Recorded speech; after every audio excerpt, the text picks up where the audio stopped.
శ్రీ గురుభ్యో నమః.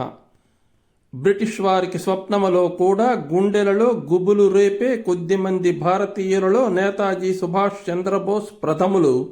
1897 జనవరి 23న జన్మించిన ఈయన తల్లి ప్రభావతీదేవి ద్వారా భారతీయ సంస్కృతి, భారత భూమిపై విదేశీయుల దండయాత్రలు, వారు నాశనం చేసిన సంపదల గురించి తెలుసుకున్నారు. భారతీయ సంస్కృతి పూర్వ వైభవాన్ని నిలపాలనే భావం ఈ చిన్నారిపై బలంగా పడ్డాది. హైస్కూల్ విద్యాభ్యాసంలోనే విదేశీ దుస్తులను తాను తన స్నేహితులు బహిష్కరించారు.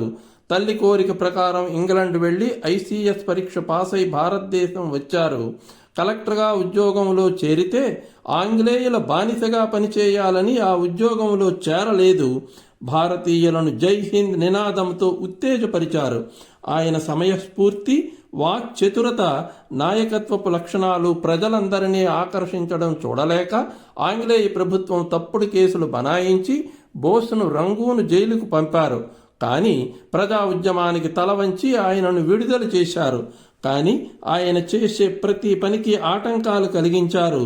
ఆయన మారువేషంలో తప్పించుకొని పెషావర్, మాస్కో, జపాన్, సింగపూర్ దేశాలలో తిరిగి అక్కడున్న భారతీయులకు చైతన్యం కలిగించి 1943 అక్టోబర్ 21 నాటికి ఆజాద్ హింద్ సంస్థను ప్రారంభించారు. స్త్రీ పురుష భేదం లేకుండా అందరూ అందులో చేరి భారతదేశం గురించి చివరి రక్తం బొట్టు వరకు ధారపోస్తామని ప్రమాణం చేయించారు. ఆయన మరణం గురించి సందేహం ఈ రోజుకి వీడలేదు.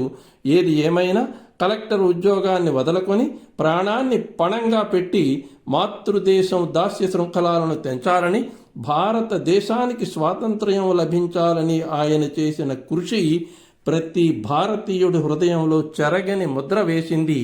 భారత్ మాతాకి జై, భారత్ మాతాకి జై, భారత్ మాతాకి జై.